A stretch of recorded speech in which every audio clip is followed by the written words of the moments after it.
paz do Senhor Jesus. Este é o programa da Igreja Cristã Maranata, Identidade e Propósito. Nós falamos aqui dos nossos estúdios na cidade de Goiânia, no estado de Goiás, e comigo aqui no estúdio, a presença do pastor Orlando Capuzzo.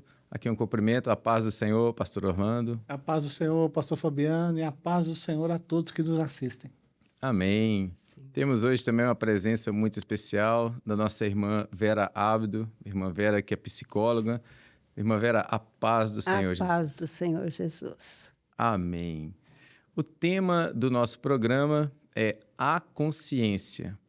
E o texto bíblico que leremos está em 1 Timóteo, capítulo 3, no versículo 9, que diz assim: guardando o mistério da fé em uma pura consciência. Amém. Irmã Vera, nos fale um pouco acerca desse tema. Sabe, esse foi um lema da nossa Igreja Cristã Maranata em 2022. Foi esse lema. E eu me lembro que esse lema me chamou muito a atenção. E eu fiquei pensando, o que será que está querendo dizer isso daí, né? O que será que o Senhor está querendo dizer para nós?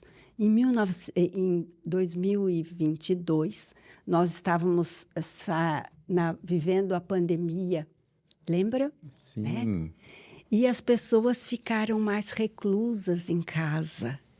E as pessoas começaram a ter mais consciência delas mesmas.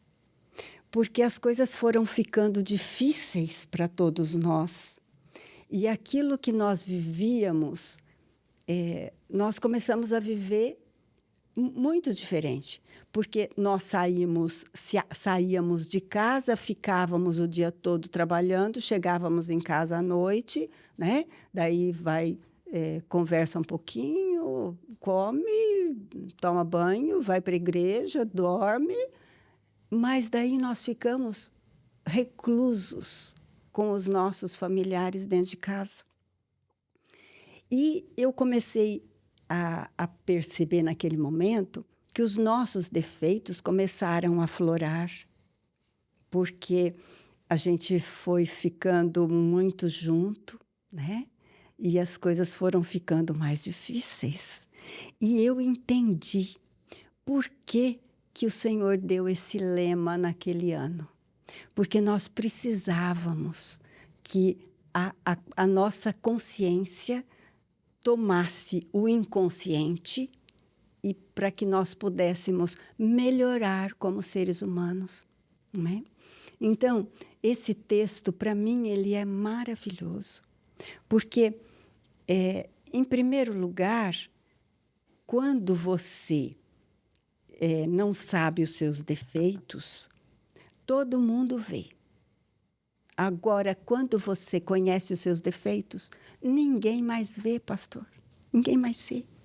Então, quando você sabe aonde você é mais frágil, mais vulnerável, você segura, você não mostra, você conversa com Deus sobre aquilo, né? E o nosso cérebro, ele engana a gente muitas vezes nesse sentido. Porque às vezes a gente quer descobrir alguma coisa, mas o cérebro está no automático. E no automático, você não consegue definir coisas, você não consegue tomar atitudes mais saudáveis, você não raciocina, nada, você não pensa, você está no automático, você vai, simplesmente vai. Então, quando a gente está no automático, você tem uma probabilidade muito grande de errar, né? Porque você acaba fazendo tudo sempre do mesmo jeito. E o que nós precisamos? Nós precisamos, para tomar consciência, nós precisamos sair do automático. A gente precisa estar no manual da nossa vida. No manual. A nossa vida tem que estar na nossa mão. As nossas emoções, os nossos sentimentos, os nossos comportamentos, eles têm que estar visíveis para nós. Tem que estar na nossa mão. Por exemplo, o piloto de avião. Quando ele está naquele voo tranquilo, está no automático. Agora, quando precisa realmente de uma atenção maior, ele tem que tirar do automático, pôr no manual, ele vai levantar voo, ele vai pousar, tudo na mão. Né? Então, precisamos estar no manual, senão nós nunca vamos tomar consciência das nossas fragilidades, da nossa vulnerabilidade.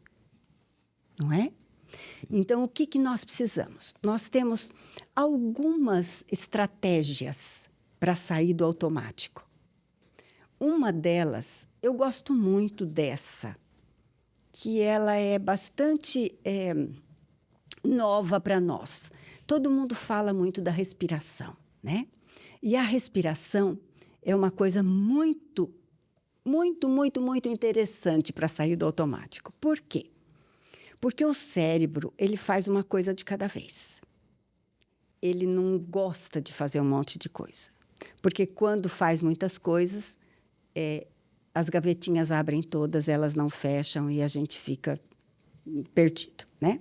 Então, o cérebro, ele faz aquilo que é prioridade para ele. Se você está num pensamento que está te levando a uma angústia, que está te levando a um medo, e você respira, o cérebro, ele faz... A prioridade do cérebro é respirar. Porque o cérebro precisa nos manter vivo. Ele ele faz a harmonização toda do corpo, da nossa fisiologia, e ele precisa nos manter vivo. Então, quando você está tendo uma angústia, um pensamento acelerado, uma coisa que não sai da sua cabeça, você já respira. Quando você respira profundamente, o cérebro, se ele fosse um pensante, né? Se ele pudesse pensar igual nós, o cérebro pensa assim, opa, é respirar que ela quer. Então, ele esquece aquilo que você estava pensando, a sua angústia, a sua aflição, porque a angústia e a aflição está no automático. Porque nós sempre estamos angustiados e aflitos, e pensamento acelerado, e hiperatividade, isso tudo é automático. A hora que você respira profundamente, ele fala, opa, eu prefiro respirar do que pensar.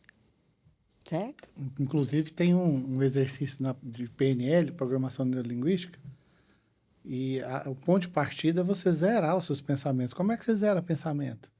Respiração. Respiração você zera. Você foca, é como se o cérebro chaveasse, que é uma forma, inclusive, de economizar energia. Ele começa a priorizar aquilo que é mais essencial. É o essencial, né? Ele fala, não, ela precisa viver. Viver. Oxigênio é vida, né? Então, nós temos... o tempo é curto o tempo para a gente sair do automático e vir para o manual. Então, a hora que você percebe que você não está legal, você vai respirar. Respira profundamente. E a hora que você respira profundamente, daí você tem algumas respirações que elas vão te acalmar, ou elas vão te fazer ter foco, ou elas vão te ajudar para dormir. Então, existem algumas respirações, cada uma delas faz uma coisa. Então, por exemplo, você está com insônia, então você deita lá e a cabeça não para, está no automático. Você vai respirar, a respiração é a respiração 4, 7, 8.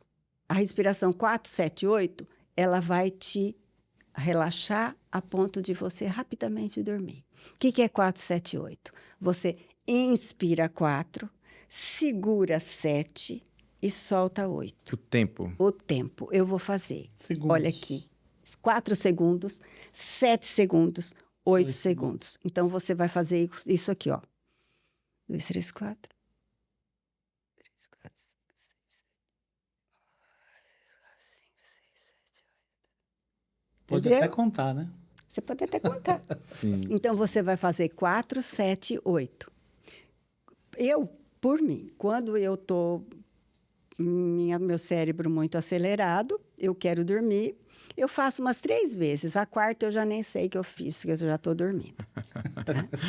Resultado. É muito bom. Nós temos a respiração 4-4-4-4, que é uma respiração de autocontrole. Esta respiração, no meu tempo, chamava os boinas verdes, né? Hoje tem um outro nome que eu não sei falar, que é a tropa de elite dos Estados Unidos. E a tropa de elite dos Estados Unidos, eles são forjados para matar, não é? É a tropa de frente. Resolveu o problema. Resolveu o problema. Aqueles homens de 2 metros de altura por 2 metros de largura e que precisa resolver o problema. Então, esta respiração é para que eles possam se controlar, ter um autocontrole, porque senão eles vão para cima. Às vezes não precisa, né? Sim. Então, é uma respiração de domínio próprio. Tá? É 4 segundos, 4 segundos, 4 segundos, 4 segundos. Então, você faz isso aqui. 4, 4, 4, 4. 4 você inspira, 4 segura, 4 solta, 4 segura aqui embaixo na barriga. Inspira 4 outra vez, começa tudo outra vez. Eu vou fazer, tá? Sem contar. Assim.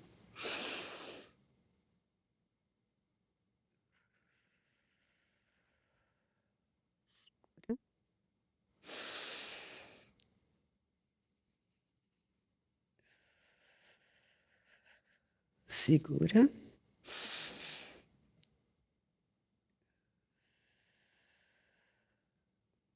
Quando você faz isso, fazer umas 3, 4 vezes, dá relaxa tanto o cérebro que você esquece o que você estava pensando completamente. É usar isso no trânsito, né? Tá? Eu uso Interessante. muito isso. Para autocontrole. Isso. Ligado à temperança. Isso. Você sai do automático. E nós temos também uma outra estratégia que chama duvido, critico e determino.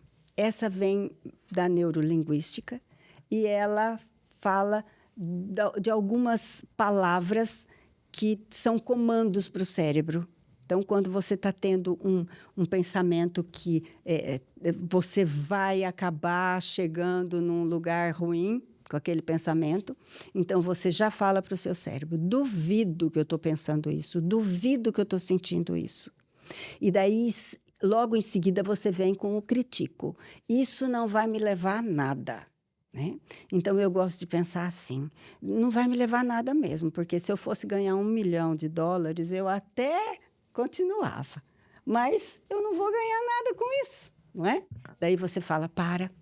E o cérebro aceita esse comando. Duvida do que você está sentindo, critica o que você está sentindo e determina. Ele para. Tá? Então, destas duas, às vezes, uma é mais eficaz que a outra e a outra é mais eficaz que a uma, dependendo da situação. Do contexto. Né? Dependendo do contexto, certo? Então, nós precisamos estar no manual para chegar na consciência com razão, entendeu? Então, daí, dentro da psicologia, de todas as linhas da psicologia, para você, a primeira coisa que precisa é identificar o comportamento, identificar o sentimento. Em qualquer das linhas precisa ser identificado aquilo que você está sentindo, né? E você vai nomear aquilo. Daí, para ressignificar, em qualquer uma das linhas tem as suas estratégias. Ou a pessoa ressignifica com o acolhimento do terapeuta, ou ela ressignifica com conhecimento, né? E com algumas atividades, mas ela precisa nomear aquilo que ela está sentindo, é aquele comportamento. Ela precisa expor aquele comportamento. E quando a gente expõe um comportamento que você tem, você vem do lá de baixo e vem para a consciência. A partir do momento que ficou consciente, é impossível ficar inconsciente outra vez. Porque eu não consigo saber uma coisa e depois saber aquilo que eu acabei de saber. Né? Então, realmente, quando você sabe uma coisa, ela é consciente em você. Né? Eu tive um paciente uma vez, e ele até... é bom ser psicóloga velha, porque a gente, assim, faz 30 anos, o paciente era mais velho que eu, já deve ter morrido, Tá coitado. muito jovem. Né? Então, eu tive um paciente uma vez, e ele descobriu algumas coisas dele, e ele falava assim para mim: doutora, como é que eu faço com isso? E agora, o que eu faço com isso? Eu não sabia. Eu falei, e eu não entendia muito bem, eu era muito jovem, né? E eu falei, não, você vai para casa agora, não pensa muito nisso, o seu inconsciente vai elaborar. Mas a senhora não está entendendo o que eu quero. E eu pensei, meu Deus, o que esse homem quer, né? O que o senhor quer? Ele falou assim para mim, eu quero orar. Eu falei, tá bom, então o senhor vai para casa e ora. Tá? Tá bom, foi para casa. Na outra semana ele chegou, uma carinha toda alegre, com a mãozinha no bolso. Ele falou assim para mim, doutora, estou curado. Eu falei, nossa, que maravilha que você está curado. O que aconteceu? Então, eu cheguei em casa e eu tenho em cima do meu telhado uma prancha que eu fiz de concreto, que é onde eu sento para conversar com Deus, ele disse. E aquela noite que a gente conversou, eu cheguei em casa e falei para minha esposa, não me espere essa noite, porque eu vou conversar com Deus até. Tá bom. Eu subi no telhado, fui conversar com Deus. E eu falei para ele tudo aquilo que nós conversamos aqui. E eu falei para ele assim, eu não sabia dessas coisas.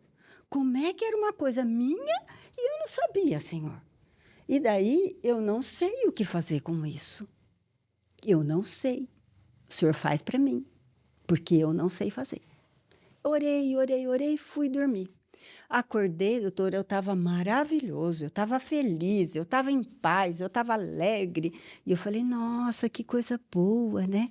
Eu era muito jovem, não entendia muito essas coisas do Senhor.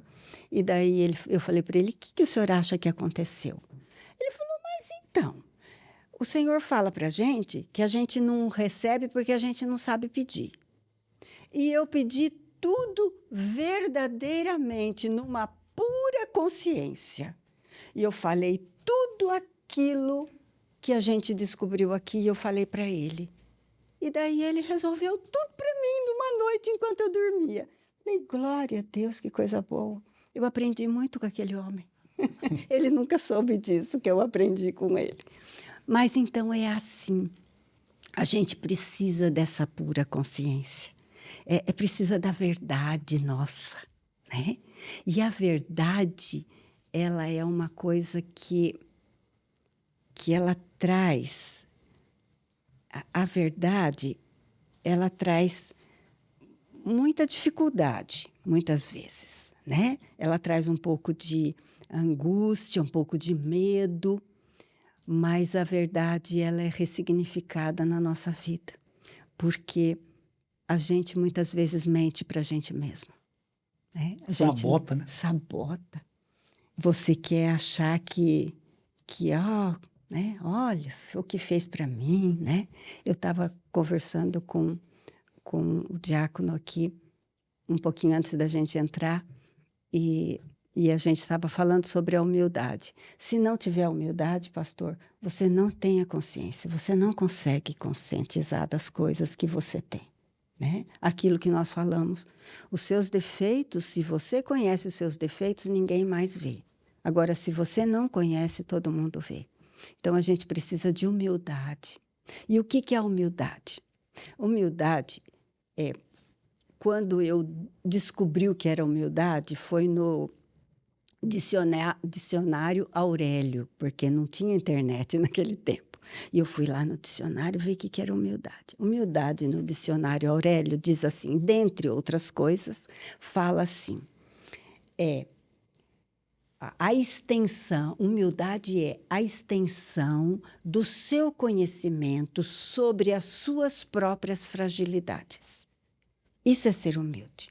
Ser humilde não é uma coisa material. Ser humilde não é usar uma roupa rasgada. Ser humilde não é não ter o que comer. Ser humilde não é ganhar pouco. Não. Ser humilde é você se conhecer. Você precisa se conhecer. Porque quando você se conhece, Você não se ofende com as coisas, porque você se conhece. Então, você não vai ser Naamã, porque a hora que Naamã chegou lá, né, para o profeta, e o profeta não foi receber ele com pompas e com toda uma cerimônia maravilhosa, porque ele era tão importante, ele ficou muito ofendido. Ele se ofendeu muito. Por quê? Porque ele era arrogante. Então, a gente se ofende quando a gente não tem humildade, quando você não conhece as suas fragilidades, quando as coisas não vieram para a sua consciência, quando você não conhece os seus defeitos, porque quando você conhece os seus defeitos, você não se ofende. A pessoa vem e fala alguma coisa para você e aqui dentro de você, né, você fala... Eu costumo dizer, doutora Vera, que a emoção, ela... Primeiro, nós não controlamos, né? Ela vem e ela faz parte do ser humano. Mas é a medida certa. Quando a emoção está na medida certa, ela é uma competência. Vamos pegar o exemplo que a doutora Vera falou aqui do orgulho. O orgulho na medida certa é autoconfiança. Sim. O orgulho na medida certa é autoconfiança. Agora, na medida errada, que aí deixa de ser competência e se torna vício, aí realmente é o orgulho na sua essência. Quando eu entendo, percebo, fruto do meu nível de consciência, eu começo a trabalhar isso em mim, e nós temos o Senhor para operar através do seu Espírito Santo. Sim. Aí eu começo a desenvolver o que nós chamamos de virtude emocional. Uhum. E a virtude emocional é a humildade. É o contrário. Sim, Ela é desenvolvida. Ela precisa ser desenvolvida. Esse é o detalhe. Amém. E tem uma coisa muito interessante, pastores. O arrogante, o orgulhoso, ele tem uma característica, mesmo enquanto ele está dentro do processo, inserido no orgulho dele, ele tem uma característica muito interessante. É muito difícil você pegar um orgulhoso desonesto, porque ele não vai ser desonesto. Ele tem tanto orgulho do que ele é, entendeu? Que ele não vai fazer uma coisa tão errada, porque ele é orgulhoso dele mesmo. Então, ele tem realmente uma facilidade. Se ele entrar em contato com o orgulho dele, vier para a consciência dele, ele tem a facilidade de transformar esse orgulho numa virtude. Entendeu? Ele tem. Bem, que assunto maravilhoso. Eu vejo até a necessidade, quem sabe, de um novo programa. Exatamente, então, a gente de um outro momento. Podia, né? assim, encerrar Claro. de uma maneira assim, que é bíblico, né? Que, em primeiro lugar, nós precisamos amar o Senhor acima de todas as coisas, né? É um mandamento. Sim. E o outro mandamento é amar o próximo como a si mesmo. Segundo mandamento. Né? O segundo mandamento. Então, nós precisamos. Como é que a gente conhece alguém? Quando você ama alguém, quando você conhece aquela pessoa. Conhece. Então, a consciência nossa é o nosso conhecimento de nós mesmos. Quando eu me conheço muito, eu me amo. E eu só posso amar o outro se eu me amo. Não tem como eu amar o outro sem me amar. Isso é mandamento. Então, primeiro eu preciso me conhecer. E para eu me conhecer, as coisas que estão dentro de mim, elas moram num quarto escuro. Está aqui dentro, é escuro. Não está aqui fora, não tem luz. Então, para que eu possa me conhecer, eu preciso de uma luz interna. Precisa ter luz dentro de mim, para que eu possa me conhecer, me amar e cumprir um mandamento, que é amar o próximo como a mim mesmo. Então, o que é que vai trazer luz dentro de nós? Jesus. Jesus é a luz do mundo. Jesus é a luz que está dentro de nós e que vai trazer para nós a nossa figura, quem eu sou, como eu sou, por que eu sou. E Jesus vem com uma delicadeza tão grande, que ele não julga nada. Ele simplesmente acolhe, ele ama, e você vai podendo transformar aquilo que era ruim numa coisa muito boa. Só através de Jesus mesmo. Amém. Que tema maravilhoso. Bem, nosso tempo ele já está encerrando. Eu quero aqui agradecer a participação da doutora Vera Abdo, nossa irmã Vera. A irmã Vera convidamos para estar mais vezes conosco. É um prazer. Muito obrigado. Amém. Muito obrigada. Um prazer muito grande mesmo. Viu? Amém. Estar aqui com vocês. Uma alegria ter A paz do Senhor. Amém. Pastor Orlando, também me despeço com a paz do Senhor. A paz do Senhor, pastor Fabiano, a paz do Senhor. A paz do Irmã Senhor. Vera. É um privilégio estar aqui com você. Amém. Amém. Amém. Nós despedimos também daqueles que nos assistem, desejando a paz do Senhor Jesus.